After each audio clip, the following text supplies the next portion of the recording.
Hey everybody, it's Adam, live and in person for you. Hey everybody, it's Adam, wonder who he'll interview. Call me Adam.com.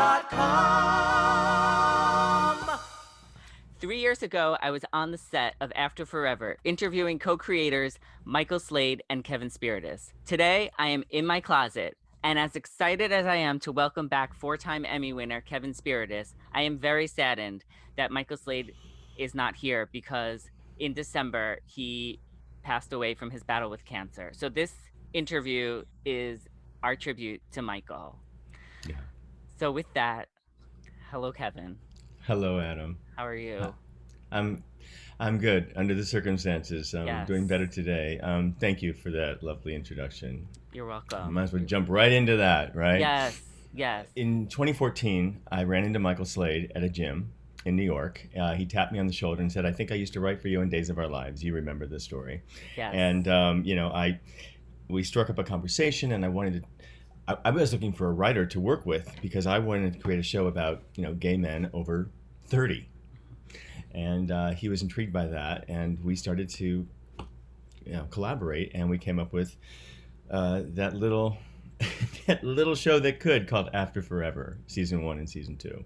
And there is a season 3 that has been written. And for those of you who don't know what AfterForever is about, it's about two men in their early 50s who have everything in life. Till one day, Jason, who's played by Mitchell Anderson, is diagnosed with a rare form of cancer and dies. And the journey of the series and the story is about how Brian, my character, is learning how to love again and move on with his life, and taking that horrible experience and healing himself. So, and it's told in flashbacks, it's told in real time, and it's told also in the conjuring up of my character Brian conjuring up conversations with Jason, almost like as a ghost. A lot of that story about the loss due to cancer was actually the diagnosis that Michael Slade's late partner, Richard, was diagnosed with. So he pulled from that story to tell that. And in a very sad, situation of life imitating art, that scenario of life imitating art, imitating life again. Michael Slade, right after we launched season 1, he was diagnosed with another rare kind of cancer in his life, and it was a 3.5-year battle that he lost just 3 days shy of his 69th birthday and the release of Riley's Unforgettable School Project. What we had done was we finished season 2, and Michael went back into his treatments, but we had written season 2 and 3 in the hope to do them back to back. So we would just have them done, because we had everybody gathered.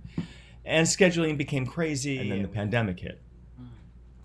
And we knew at that moment that we could not actually go back into full production of season 3 without the rules and regulations and the protocols that the COVID-19 was, placing upon everything, which would have cost an exuberant amount of money to do. But also it would have caused us to change the story. And Michael and I saw AfterForever in this trilogy of beginning, middle, and end, or beginning, middle, and more beginning of healing yourself and moving on through loss.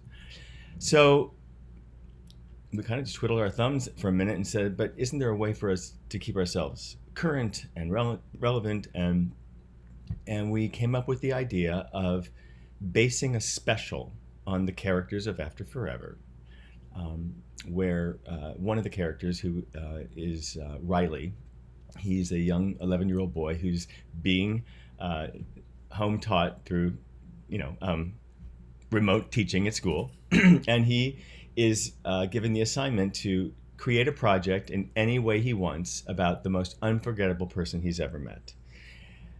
So there's our basis for our story. And what he ends up doing, which is created by Michael and myself, is he gathers all of Jason's loved ones and friends and asks them to do a self-tape and give the answers to 3 questions. What's the most unforgettable thing about Jason? What did you like most about Jason? And what did you like least? And we had now crafted this documentary style weaving together of stories, if you will. So instead of actually doing a documentary, this was brilliant. He just crafted together this incredible tapestry of people's emotional journeys through their memories of Jason. And Michael, and we did it all remote. We sent cameras, lights, and microphones and computers to each person. They were driven to each person's house. They set it up, just like you're sitting here talking. And we would get on Zoom and we would do a remote directing, and move the camera there. And Allison would say, okay, now I need this angle over here and get that light ring and blah, blah, blah. And everybody did it on their own. They did their makeup. They did their location scouting in their own home. And we said action. So that's how we filmed this special. So it's very different from season 2 and season 1, of course, in the story, in the format of it. Yes. And it's all to the camera. Very shortly after we finished filming, we started editing, and Michael really started to go downhill. And I'm sad to say he did not see the final edit. He saw the second to last edit. It's a beautiful story. It's a really beautiful story, but it's really universal in its theme about loss and what we do with it. And the thing that Michael and I loved most, and I'd read him something that I got on the website, or he'd get a Facebook message about young people who happened, to trip onto the internet and find our story, and they'd write us letters like, I watched your series and now I understand what my dad must be going through after losing my mom. Stuff like that it leapfrogs into everybody's path of life. Yes. And I think during this time, especially of the pandemic, it's a very healing show, and it helps you. I mean, it helps me at least sort of digest people who have passed on, and gives me a sense of comfort that they are always here with you. A relationship doesn't end once somebody dies. The relationship continues. Yes. And, you have to, I have to trust in that.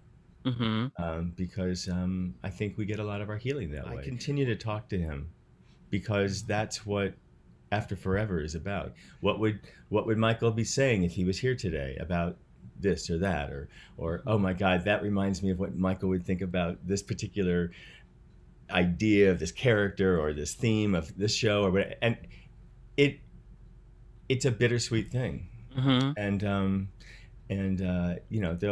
there will be a season 3. We have submitted this special under different category for the Emmys, and I know you're going to get to it, so I'll just come out and say it right now. But we were given a special recognition award just last Thursday by the GLAAD Media Awards, and that was the thing that I really, really wish Michael was here in person to have experienced, because he wanted that. What an honor. I am going to do everything I can to make sure that Michael's name is continued to be acknowledged. His work will be acknowledged. We'll have a season 3 to do. This pandemic is I promised this to him on his deathbed. I went to see him again in hospice, actually, just before he died in Connecticut. And, I never saw Michael cry. He was not a warm and fuzzy person, with me anyway. He was very business, and he had a great sense of really dry humor. And we had our differences in the way we worked and the way we came to an answer about something, but we always found our way to collaborate and always found our way to make it even. And I loved him for that, and he taught me so much. And I held his hand, and he said how scared he was, and I said, I'm scared too. Let's be scared together. And those tears, in retrospect to the tears now that I remember him seeing the first time. Did you come to the first screening, season 1? No, I couldn't. Right. But we were in back of the theater, standing up, and we had watched all 8 episodes with this huge crowd. And at the end of the credits, I just saw him kind of, and I said, "Did we do that?" And he said, "Yeah, we did." So we remembered and reminisced about that and the good things. So I'm so grateful to you, Michael Slade. I'm so grateful for your love and for that moment you tapped me on the shoulder at the gym. I'm the luckiest guy in the world. Yes, you are. And now we're lucky because of the result of all the work you did. We have a great digital series to watch. I mean, the show is so good, and for anybody watching and listening, if you have not watched this show, you have to go on Amazon Prime now and watch After Forever. I mean, I love that the lead characters and the lead story are about gay men in their 50s. And there's heterosexual people. Yes, and there's Asian representation, there's African American representation, there's lesbian representation. Yeah. There's everybody in this show, and I think it's so great to have a multicultural cast like this right off the bat, and everybody is featured.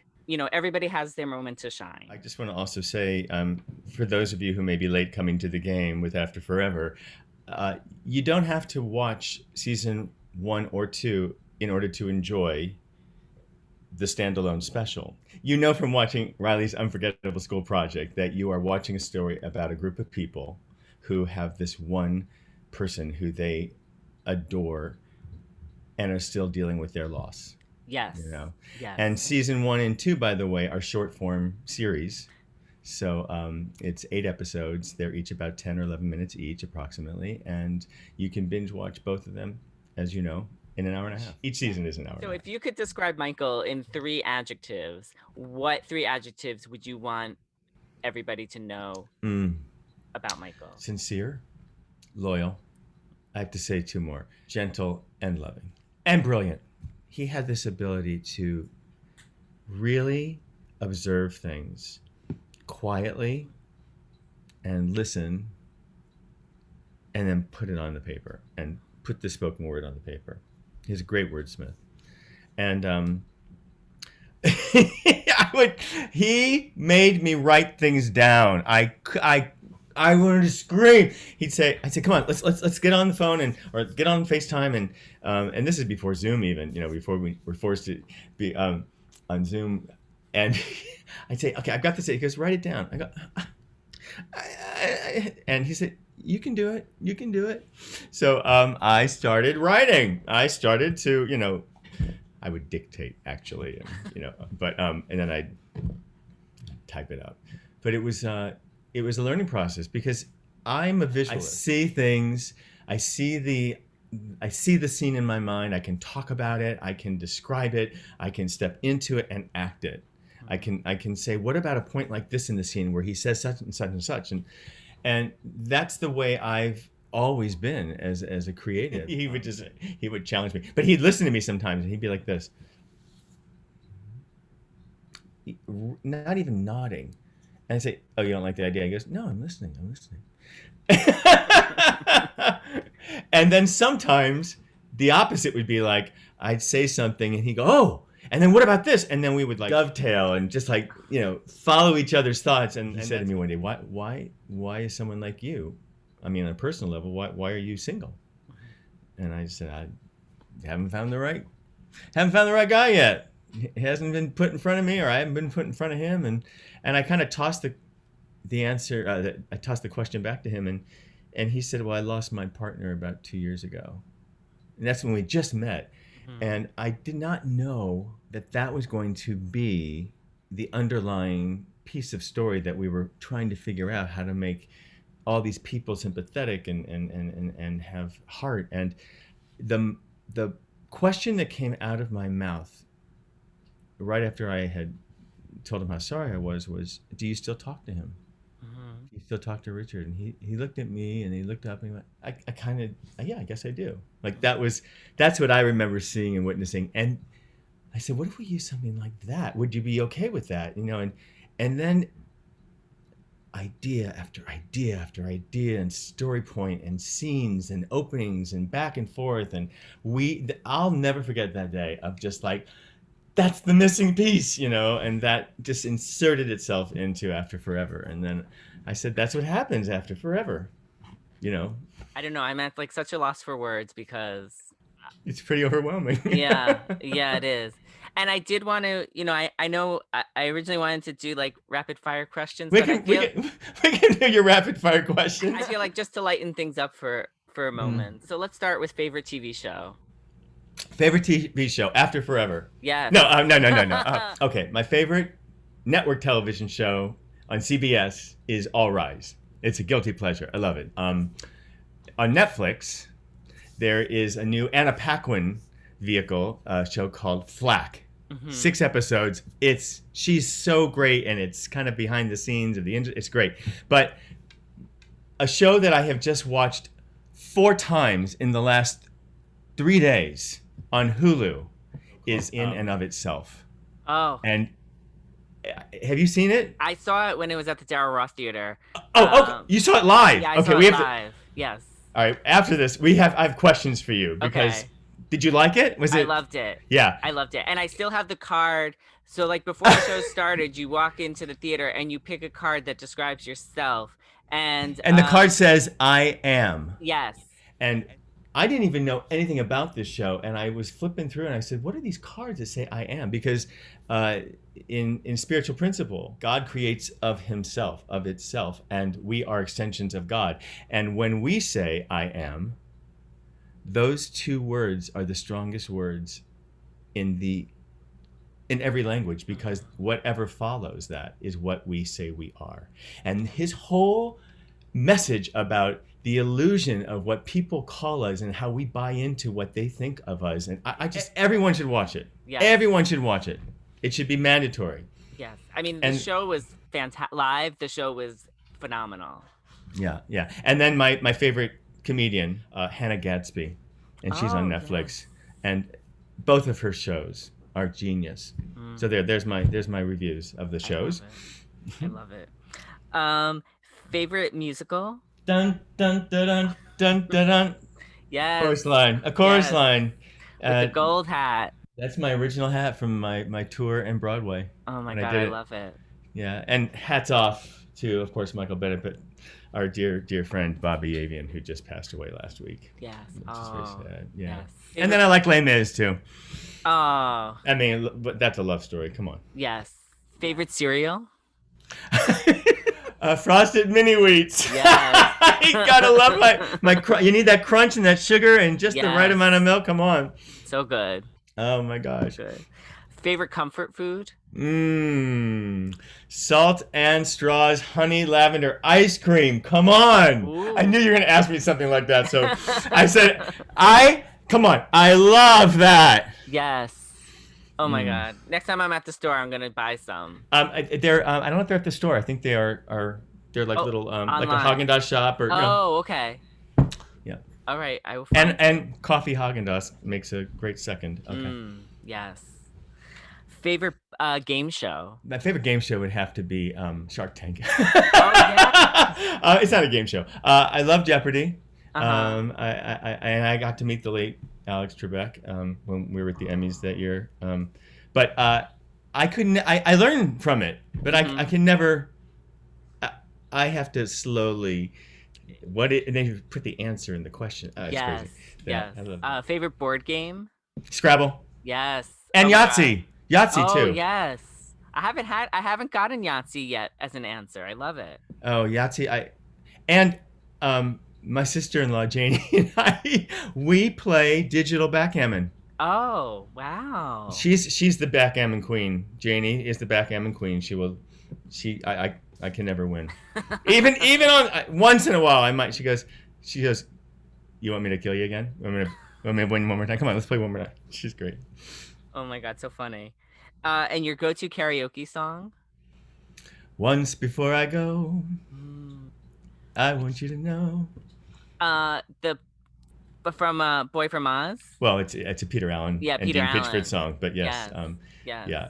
I'm actually, one of the things I've been doing one of the things I've been also doing during the pandemic is I'm putting together a new one-man show, an evening of music, and it's called Peter in the Background. Oh, I love that. And many of you may know I was the standby for Hugh Jackman I was in just The gonna Boy from say, Oz. yes. And I never went on.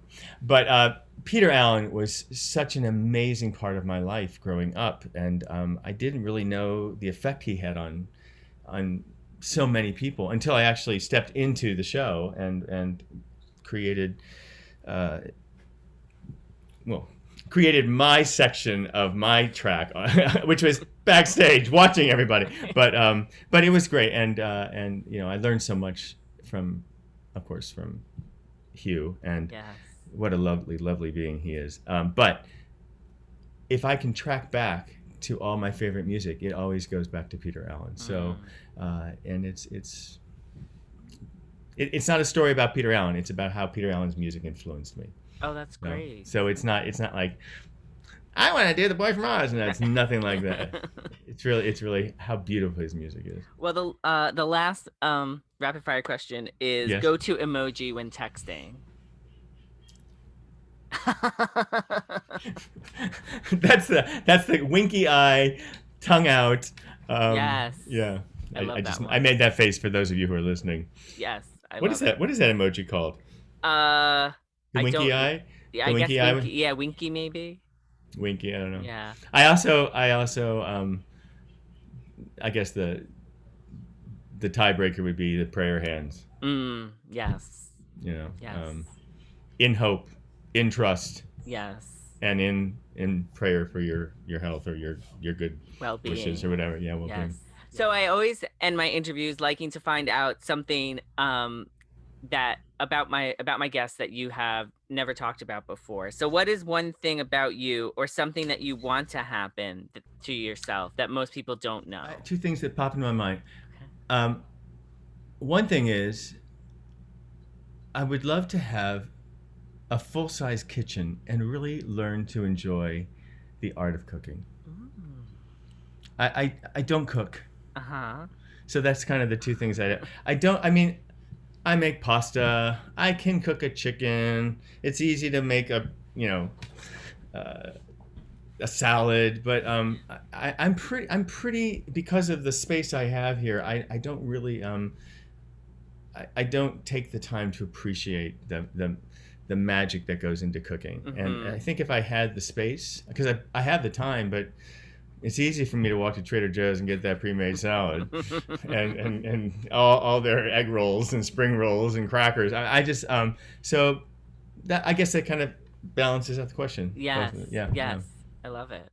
Well, everybody watching and listening, you have to tune into AfterForever on Amazon Prime and the special Riley's Unforgettable School Project. Yeah. And I can't urge you enough to watch it. It's a wonderful way now to pay tribute and homage to Michael. Thank you. Oh, and I know you're wrapping this up, but I forgot to mention to you, and I think you have talked about him before, but Finn Douglas, who plays Riley in the show, Michael had this great idea. He said, what if we ask Finn to write a song?